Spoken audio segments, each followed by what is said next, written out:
I think this next guest is a pretty cool introduction because, one, he's a Cincinnati Bengals player, and he's also driving around Cincinnati downtown on a bicycle delivering DoorDash orders.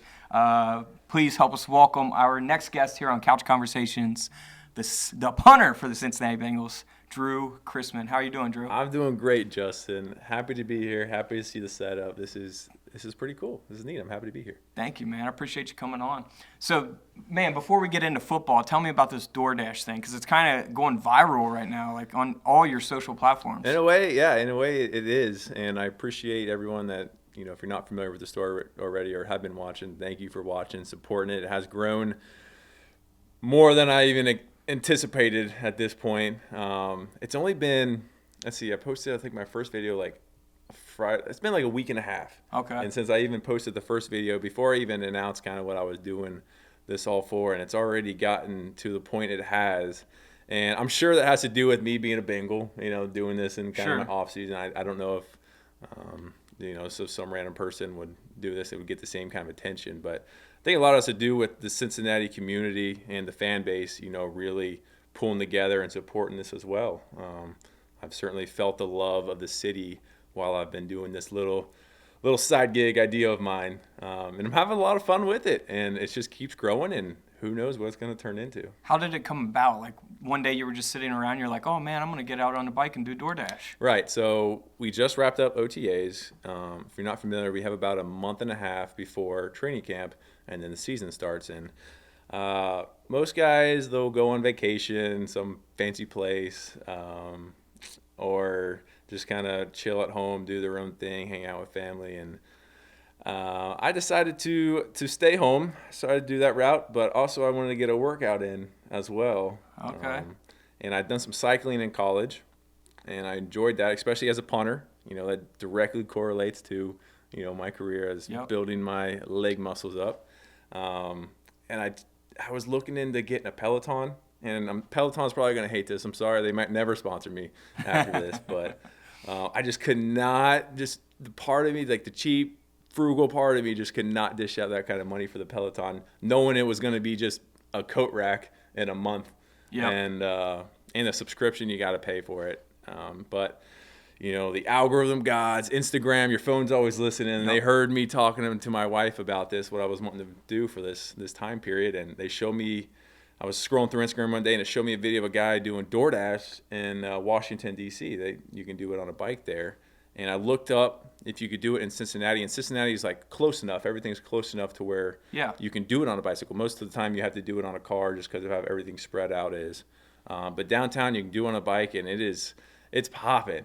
I mean, there's very few people doing it on a bike, at least at this moment. Maybe since people have seen this video, may have thought it was a good idea. Yeah. But I think I've seen one other person do it on a bike this whole time I've been doing it.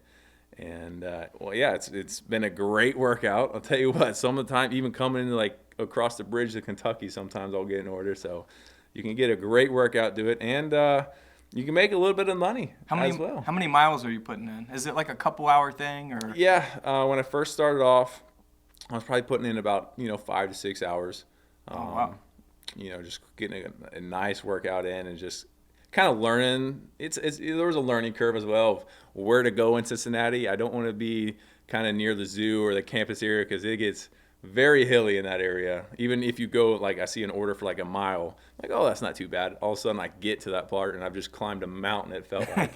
I don't have an electric bike. This is all just whatever Drue legs can do. So I was getting tired pretty quickly. But staying close to downtown, I can certainly go longer just with a flatter terrain. And then I downloaded Strava. That's kind of an app people use, I think, for training for marathons or just riding on a bike. And at the end of my first day downloading, I looked at it, I think it was 20 miles or something. So wow. I think I'm averaging around that kind of, mileage per day I do it. Man, that's a workout. It is.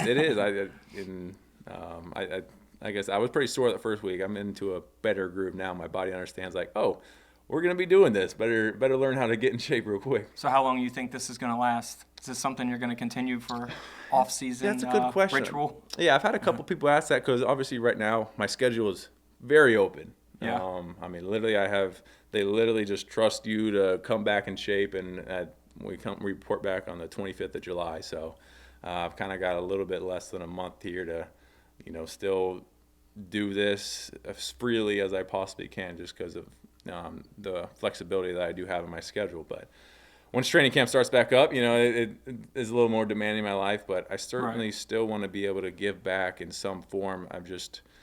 It's just been an incredible blessing in my life, being able to give back. I did a little bit of charity in college, and it's just totally just a satisfying feeling. I feel like it truly made me it's really happy. It's something I've been missing the last couple of years while I've been so focused just on my football career in general. Yeah. Reaching, the peak of making an active roster, being on an NFL team, playing for my hometown team, the Cincinnati Bengals, childhood dream come true. But there was still a little bit of that. I felt like there was still something missing even once I finally broke through. And this just feels what it was missing. I just miss this feeling, be able to give back, and especially use my platform that I have now to, share with so many people and the opportunities that I have with this. So, yeah, I don't know if I'll still be doing DoorDash while I'm in training camp or whatnot, but I've had a ton of restaurants just reach out to me and basically they're going to give me food. I'm actually, right after this, I'm going to a place, and they're going to be handing me some food to go give out downtown. So just free food. Just free food. Yeah. They're touched. It's a local restaurant, and they're just going to donate the food so I can go downtown and hand it out without even having to, use any of the DoorDash money I've had. So if I'm able to do that and save me some, time on the bike, I would love to continue at least doing that for the most part. But yeah, who knows? Who knows what it's going to turn into? It's like I said, it's only been a week and a half, and this thing just keeps snowballing, and I don't know what it's going to look like in a month. Yeah, that's cool, man. I've always been a big fan of watching the videos on YouTube or other social media sites about people helping out the homeless and stuff. I think it's really cool of what you're doing. So yeah, I think it just kind of sucks, that people are in positions that you see them get so happy just to get food.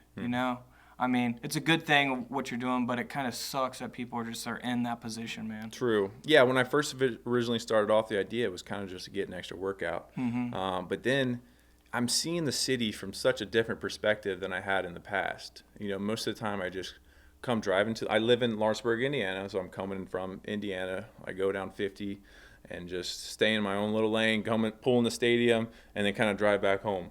But now being on the bike, seeing the city firsthand, it's a beautiful city. Yeah. Don't get me wrong. I mean, I think there's a lot of great things going on in the city, but you certainly see a little bit of a need on the street as well. Mm-hmm. And I think that's what made me want to be able to use, because I'm fortunate enough to not need, because people do DoorDash for a living. I mean, people make a living. Right. That is a career path that some people choose, and you can make, a decent amount of money. I don't know if enough to raise an entire family on. Right. But, college kid might need extra beer money for the weekend or something, go out, put a couple hours in and make some money. But so I was, while I was doing DoorDash, I was, making some money as well. And when I would see that need on the street and people that could just use a little bit of a help throughout the day, I was like, I just want to use this money for that. I don't necessarily need this money with the, position I'm in right now. And if I can give back in just a little bit of a small way, hopefully it can, turn into something bigger than that. That's awesome, man. Sorry to spend so long on DoorDash. No, let's get into football. It's kind of taken over my life recently, so I'm happy with that. So you're an Ohio State guy. What was your time like up in Columbus? Man, it was best. I was there for 5 years. I got there, redshirted my first year, and then I started for the next 4. And it came out a completely different person, really. I mean, it was a phenomenal experience, and it's so many fond memories to look back on. People ask me all the time, what's your favorite? I'm like, there's just so many to choose from. I got married while I was in college. Can we talk about that? Because I actually want to throw this video up on the screen so people can kind of hear about this video. You actually did your proposal to your now wife. Yes. On the football field. She was kicking a football. Mm-hmm. Kind of go through that. Tell us about that. Yeah, so as I mentioned, people ask me my favorite memory, and I do have a lot, but I'm in trouble at night if I don't say the proposal was by far probably peaked in that moment in a way. That was certainly my most viral moment while I was in college. But yeah, that's a whole story by itself. It was a spring game actually. Okay. And so it wasn't an actual game where there's another team on the other side waiting for me to get done with the proposal to start the game back up. Right. It was basically a practice we do before, I guess it goes into spring ball at that point in the season.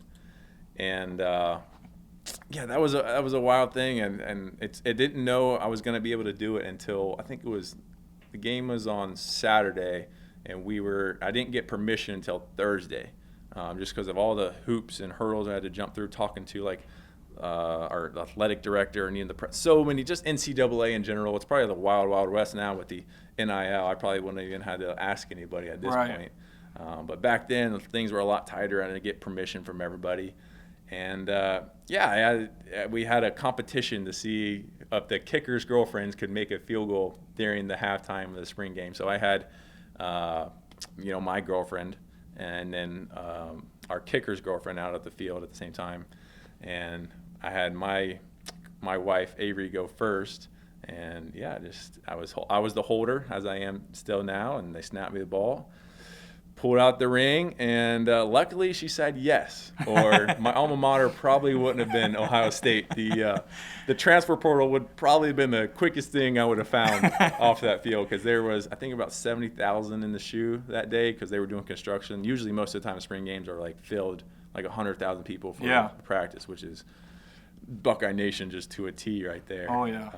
But yeah, everything worked out. Everything went smoothly. She said yes, and now we got a 1-year-old that just turned one this past weekend, actually. So awesome, man. Congrats. Everything's pretty good. That's cool. So what was your journey like to the Cincinnati Bengals? Because you were undrafted, and then they picked you up as an undrafted free agent, and then from what I know, I think you got cut a couple times, maybe ended up on the Steelers for a couple weeks, and then came back to Cincinnati. I've had quite the journey. You know, I've really seen the NFL from a different route than most people might think, but it's actually a rather common route, especially in the specialist position. You know, most guys aren't, they're still scratching and clawing for 5 years after they, eventually end college. To finally break through, and I went through a pretty typical specialist season my first year when I was undrafted, came to training camp, was hurt in training camp, didn't get any preseason film. Bengals liked me enough to keep bringing me back throughout the season, but they weren't scared that another team was going to necessarily pick me up because I didn't have any preseason film. The last team that had really seen me perform or punt or play was the Bengals, so they had all the recent tape just through practice, and without having that tape, it was hard for me to get really stick somewhere else. So they kept bringing me back for a week, and then if a tight end or DN or someone got dinged up in the game, I was the first one to go. You don't need 2 punters on a roster on the practice squad. And especially since I lived right down the road, they're like, all right, well, maybe we'll see you next week if we got a spot for you. I think I was cut probably 5 or 6 times that first year.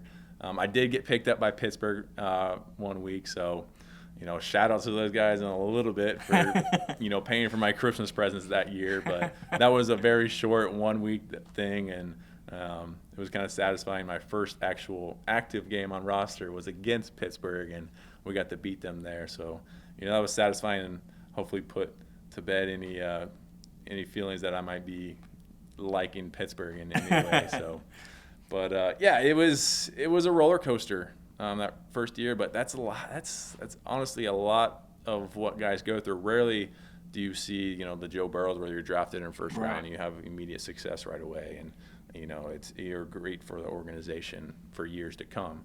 Most of the time it's one team, and sometimes it's a business. You get to see it at this level how much of a business is, and you just got to stay in as long as possible. NFL, not for long. Enjoy it while you can. That's a good one. Yeah. That's a good one. So when you get cut, or any of these guys that get cut that many times as you did, do you think it's like really hard mentally, like kind of like walking on eggshells, like this could end tomorrow? Like, does it kind of put fear into you? It could, yeah. It definitely can. Especially going from college, where you're the top dog, and your spot's so secure, and you got all these your agents and telling you everything, you're great and everything, and you're going to be a Pro Bowler and 10-year vet and everything like that, and then all of a sudden you find yourself a couple weeks in a training camp or a couple weeks into the season, and you're cut and you're looking for a job again. That's all you kind of know is football, and all of a sudden you're not able to do it. It's just everything, rugs pulled out from underneath you. So it is. I mean, it's a humbling experience, and but it's just, you got to realize it's just part of the process. And once you actually break through and make a roster, it kind of makes it that much sweeter. But it is draining. I can see it. It's a tough thing to be able to handle, and it's not meant for everybody. Once you actually get to that point, it's the lifestyle is pretty great, but actually getting there, it's a lot of hard work and just kind of putting your time in and just hoping the timing works out. So, yeah, man, Kevin Huber. Kevin Huber, everyone in Cincinnati knows him. He spent 15 years with the Bengals, man. How was it working with him? Did you learn anything from him? No, Kevin was great. Kevin was great from day one. I was actually the first punter they had brought in his whole career. They had never he got dinged up in a couple games. They bring a guy in for a week till he was healed. But as far as in preseason and training camp to compete with him for his job, I was the first punter to try to be the starting punter instead of him. And even with him knowing that, he was still, he was just a down-to-earth guy. It probably has something to do with being in the league and being in the city he grew up in for so long. And I think he really just wants the best for the Bengals, and he had a phenomenal career, and tried to help me, especially when I did end up taking the role over. Even at that point, he was still trying to help me as much as possible, and giving me extra cleats or extra pointers, things he learned in his very long career that he played here, and all the different different styles of punting and game situations. And it was great to pick his brain, and I certainly learned a lot from him, and cool, and enjoyed his time. I think if it was me, if I was in that position, I'd feel bad if I took someone's job if they had done it for like a year or two. But hey, when you have a good 15-year career in the NFL, which not many people do, it's like, all right, I don't feel as bad, Right. Yeah, that was the last year. It was quite the shift in the specialist change. I think the overall average age of the team, dropped like 3 or 4 years, because we lost Clark game one. He tore his bicep. It was unfortunate to see that. And then so Cal took over, who was a rookie, kind of in the same similar situation I was in my first year. And then it was after the bye week I took over, and who's only been in, I'm only in as much as Evan now, so that was my second year. And losing Clark, who was 13 14 vet, and then Kevin 14, there was definitely a different shift in youth in the position, and that was something we kind of had to learn. And certainly a shift for Darren as well, our special teams coordinator. Is probably interesting shift for him as well, losing two guys he'd been with for so long, and now having to deal with a bunch of fresh faces. But we came together, and we had a lot of success. Cool, man. I hope if you guys get a Super Bowl ring one day, maybe this coming season, maybe they can send Clark February, and Kevin one. Yeah, they certainly put the work in. They would deserve one. So let's rewind just real quick. The bottle flip videos. I mean, you seem like social media, like you're on YouTube, you're on Twitter, all the social platforms, right? Yeah. You seem like you know how to do all that better than the average person. So how did this all start, the bottle flip videos? Yeah, this certainly, like I mentioned, I had a lot of fun in college, and this was something I had a lot of fun with while I was in college. And that was really kind of my first true, experience with social media in a way, and just how to grow and whatnot, and what people enjoyed. And I just kind of did things I enjoyed, and I think being a specialist, we're a little quirky in a way, and plus we have a lot more free time. We're not spending as much time in meetings as other positions, and Certainly aren't dragging ourselves off the field after practice. Probably still got a lot more energy than most guys that are on the team. And I picked up bottle flipping. I think I saw a video one day, and I just kind of tried. It's kind of similar to DoorDash. I was like, this seems fun. Yeah. I think I would enjoy this. And I tried it out myself and landed a couple in a row. I was like, I'm pretty good at this. Maybe I'll So make. it's legit. Make It's my own not like video. an edit or anything. It would take me. It would be harder for me to edit Really? those videos than it would to actually do it myself. Oh, for sure. Yeah. Okay. I mean, I like making videos, but I'm not the best editor in a way. I'm trying to get better. Certainly it's part of the game. You gotta try a bottle flip with a prime bottle. Prime Then bottles, there you go. Logan Paul might send you some free Sponsor prime. me. Yeah, I haven't tried the prime yet. I have to try it out one of these days. I've heard mixed reviews on them, but What's been your most viewed video to date? Recently it's a DoorDash one actually, and it's not even the one where I'm actually giving the food to people. It's one where I'm messing up an order. I had a Papa John's delivery, and then on top of that, you can get 2 orders at once, and my other order was a case of water, 24-pack case of water, Oh, man. while I'm trying to deliver this pizza to somebody, and I knew I couldn't put the water on top because I knew it would probably crush the pizza. So I tried carrying the water. Wasn't the best decision. While I was riding, I hit a curb, water falls off, sprays all over the ground. I got to go pick the bottles up. Now all of a sudden I can't even carry it in my hands. It's just a mess. So I put the water in the bag, kind of hoping the pizza's not gonna be too bad. Should have just carried the pizza. Don't know why I didn't think about that. Putting Ohio State's education in bad lighting there, but should have just carried the pizza. But put everything in the same bag. Pizza was crushed when it got to the customer. The customer's reaction was priceless. They're like, this isn't gonna work. Yeah, I seen that. And then they still paid you like $3 or something. DoorDash, luckily DoorDash is a great company to work for. They refunded the pizza completely. I think the customer actually ordered 2 pizzas, so one was fine, but the top one was crushed. But obviously DoorDash prides themselves on perfect service. So Yeah. They refunded the pizza, and then I still got $3 out of it somehow. I mean, I was totally expected to almost have to pay for the pizza out of my own wallet. Hadn't really happened before, but so it was a good learning experience, and people certainly enjoyed and are knocking on my education a little bit, but it's all part of the fun, I guess. Everything worked out, so I'm not too. But that just hit. I think it was over like 1 million views on Reels on Instagram. So that was nice. I was not expecting that one to be the biggest one, but it's just. Are you on Facebook? Do you have a business page set up or a creator page? I'm never been too big on Facebook. I don't know. I started off. I didn't really have even any social media until the end of high school. Actually, my wife, who was just my neighbor at the time, she kind of forced me to start like a Twitter and Instagram. More so for recruiting purposes, because that's how a lot of schools were finding people. So that was when I started, which was kind of on the back end of the Facebook. By then, already the moms and dads had taken over Facebook, so I didn't really feel the need to start one.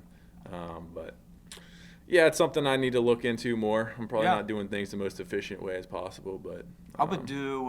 So what I do is like all the Instagram Reels that I upload, I also upload as Facebook Reels.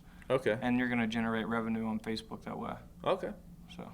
Yeah, I haven't figured out a way how to really make. Right now, I'm just trying to use the DoorDash money, but certainly any money that I make on the platforms, I just want to help be able to give back even more and be able to touch more people's lives. And awesome. I haven't quite figured out exactly how to do it. I know YouTube's a way. I'm trying to get back into YouTube. We did a little bit of that in college, but right now people are enjoying the videos more on Twitter and Instagram and stuff, which I'm not necessarily 100% positive of how to create a lot of revenue off of that. But we'll just, like I said, it's only been a week and a half, and I'm learning something new every day. Yeah, man. Well, I want to be respectful of your time. Before you go, I seen you post a picture of like the rings from Ohio State. Mm-hmm. So now you only need one more. Big old Super Bowl ring. Super Bowl ring. That would be 2024. That would be a nice ring to add to the collection for sure. I went to the Super Bowl in LA. Okay. And it was crazy, man. That stadium out there is nuts. I was at home. I was cut that week. And it was one of the weeks they cut me for the Super Bowl week, unfortunately. But would love to get back there and finish the job this time. That would be nice icing on the cake for sure. And I know Cincinnati is long overdue for one. And this city will erupt. I can't even imagine what that parade would look like. Oh my gosh, I know. I've been talking about it for the last couple years. That would be crazy. We're due, and it's coming. I'll tell you what, the pieces are in the right locker room. It's a phenomenal locker room. The guys, it feels very college-esque, which I've heard is rare. Just kind of how close everybody is. Even after practice, we're out there on the ping pong table just playing for hours after practice and hanging out off the field, which I've heard. I haven't been in many NFL locker rooms. I've only been in one in Pittsburgh, but it was during COVID, so I didn't even really get to experience it. And it feels very college. Just loving being around each other, which I think is why you see the success we're having recently. Yeah, that's awesome, man. Well, good luck this season. Appreciate you coming on. Where can everybody follow you at? Instagram, I think Twitter is DChrisman91, and then YouTube would be Chrisman Crew. And I think that's about. I think TikTok. I just started TikTok too. That was one I was hesitant. But my wife was like, "Start a TikTok. You never know. Like that's where the future is, at least right now." Yeah. And so I think that's just Drue Chrisman, Drue. Okay. That's the right way to spell Drue. Cool, man. Can we all get a hooday? Hooday! All right. Give it up for Drue Chrisman.